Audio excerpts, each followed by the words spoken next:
Ce qui a été prophétisé des milliers d'années auparavant par la Bible est en train de s'accomplir sous nos yeux. Bonjour à tous et à toutes et bienvenue sur 31 Médias. En ces temps incertains et en tenant compte des prophéties bibliques, à quoi s'attendre au cours de l'année 2024 selon le calendrier biblique?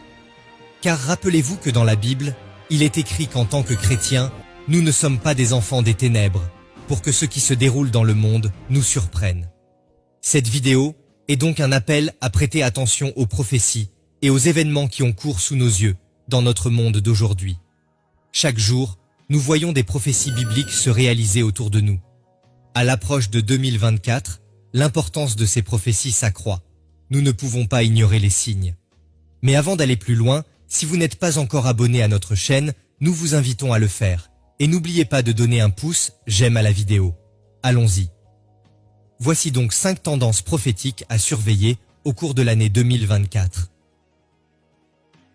Première tendance, la montée des manifestations du nouvel ordre mondial. Alors que le monde devient de plus en plus interconnecté grâce à la technologie, au commerce et à la géopolitique, nous pourrions voir davantage des tentatives de former des alliances mondiales plus fortes et peut-être même une évolution vers un système de gouvernance mondiale plus unifié. Des références bibliques parlent d'une puissance mondiale qui aurait autorité sur toute tribu, tout peuple, toute langue et toute nation. Ce que nous verrons, c'est une tendance à la poursuite de l'unité et de la gouvernance mondiale, préparant l'entrée sur la scène mondiale d'une figure prophétique importante, l'Antichrist ou Antéchrist, selon les traductions bibliques. Cette vague d'intégration des nations n'est pas une simple coïncidence. Il s'agit d'une étape vitale dans la préparation du terrain pour l'émergence de ce leader mondial à venir qui est l'Antichrist. Alors que nous assistons à la formation d'alliances et d'unions de pays, il est crucial de se rappeler qu'il s'agit beaucoup plus qu'un simple jeu géopolitique. Les Saintes Écritures indiquent depuis longtemps qu'un homme va émerger pour venir diriger ce monde.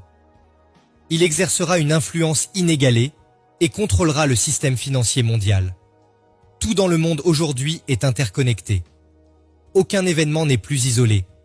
Rien n'existe plus de manière isolée. Mais lorsque vous regardez l'histoire, rappelez-vous que ce ne fut toujours pas le cas. Mais si les événements actuels vous déconcertent, ce n'est pas le cas de Dieu. Tous les événements se déroulent conformément au calendrier prophétique de Dieu. Alors qu'il était sur terre, Jésus a parlé des choses à venir, et le livre de l'Apocalypse a apporté des éclaircissements supplémentaires. Ainsi, lorsque vous observez les événements mondiaux actuels, ou que vous regardez l'actualité, demandez-vous toujours, quel est le lien avec la prophétie biblique? Quel est le lien avec le retour de notre Seigneur? Car tout ce qui arrive fait partie du calendrier prophétique de Dieu. Apocalypse 13 verset 7 dit, « Et il lui fut donné de faire la guerre aux saints et de les vaincre. Et il lui fut donné autorité sur toute tribu, tout peuple, toute langue et toute nation. » Donc dans ce passage d'Apocalypse, on voit que ce personnage influent aura besoin d'une infrastructure qui transcende les frontières et les systèmes conventionnels. Et c'est là que nous voyons une autre tendance à surveiller. Deuxième tendance prophétique, les systèmes économiques mondiaux et les monnaies numériques. L'essor des monnaies numériques a été fulgurant. Les appels à la création d'une monnaie numérique mondiale se font de plus en plus pressants. Rationaliser les transactions et créer un système économique universellement accepté. L'abandon de l'argent liquide traditionnel n'est pas seulement une question d'efficacité ou de sécurité. Il s'agit d'un reflet de l'évolution progressive du monde vers l'unité, dans tous les secteurs, y compris l'économie. Une monnaie numérique unifiée pourrait, par essence, ouvrir la voie à ce leader annoncé, qui aura une emprise sans précédent sur le commerce mondial. Alors que ces tendances continuent de se développer, en 2024 et au-delà, il est essentiel de ne pas les considérer comme des événements géopolitiques ou économiques isolés, mais comme des pièces significatives qui s'intègrent dans le vaste puzzle de la prophétie de la fin des temps. Troisième tendance prophétique, les progrès technologiques et la marque de la bête.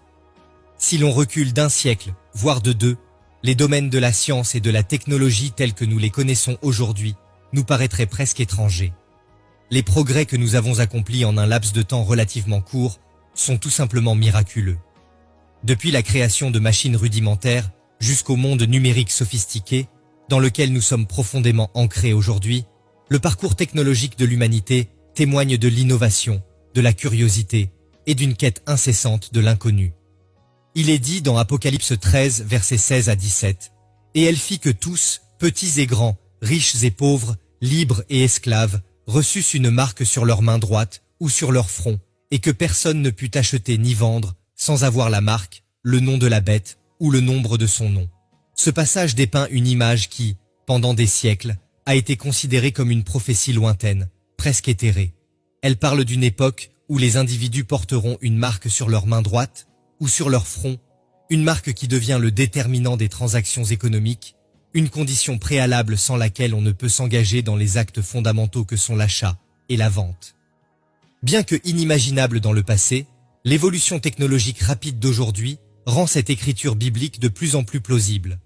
Nous vivons à une époque où les rêves d'antan sont devenus des réalités d'aujourd'hui.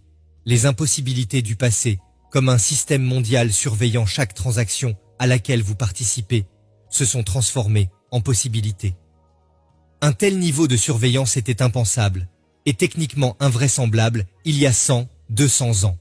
Pourtant, c'est aujourd'hui une réalité tangible. L'infrastructure requise pour le niveau de pouvoir, de contrôle et de surveillance dont l'Antichrist a besoin pour que Apocalypse 13, versets 13 et 17, se réalise est déjà en place. En 2024, il faut s'attendre à ce que cette tendance persiste. Au fil des ans, divers chercheurs et théologiens ont fait des calculs imaginatifs pour identifier l'Antéchrist par son nombre, 666. Cependant, il faut avouer que personne ne connaît vraiment la signification de ce nombre et de ce nom. Néanmoins, les croyants qui seront présents sur Terre à cette époque le comprendront sans doute clairement. Quatrième tendance prophétique. L'apostasie et l'abandon de la vraie foi chrétienne, au profit du spiritisme et des doctrines de démons. Ces derniers temps, nous avons été témoins de secousses dans les fondements mêmes de la foi qui soutiennent le christianisme. Les paroles poignantes dans 2 Thessaloniciens 2 verset 3, mettant en garde l'abandon de la foi ou l'apostasie, dans les derniers temps, s'avèrent plus pertinentes aujourd'hui que jamais. Il ne s'agit pas simplement d'un départ occasionnel. Il signifie qu'un grand nombre de personnes se détournent de Dieu.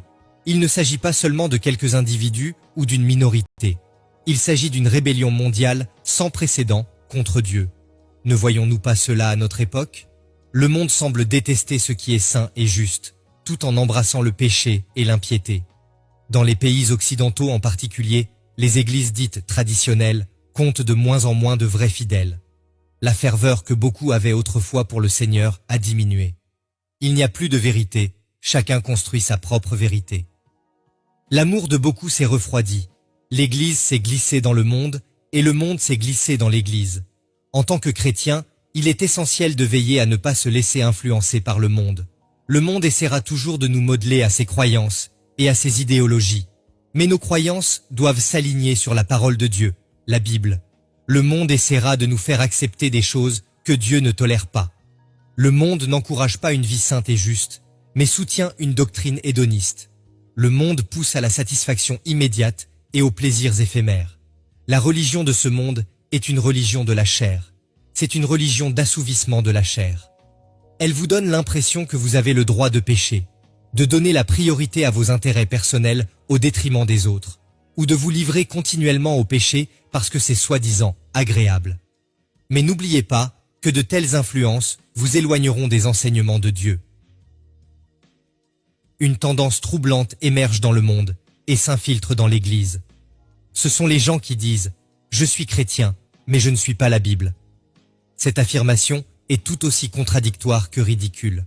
Cela revient à dire « Je suis végétarien, mais je mange du poulet et du bœuf ». Ces idées du monde qui s'infiltrent dans l'Église sont inquiétantes. On ne peut pas être chrétien et ne pas tenir compte de la Bible. Notre dévotion à Dieu doit être intentionnelle. Notre décision de suivre Jésus doit être délibérée. Nous devons choisir consciemment d'emprunter le chemin étroit, car peu le trouvent. Même si nous sommes témoins de cette grande apostasie, veillons à ce qu'elle ne nous englobe pas. Accrochons-nous à notre foi en adhérant à des doctrines saines et en restant fidèles aux enseignements de la Bible. Cinquième tendance. La décadence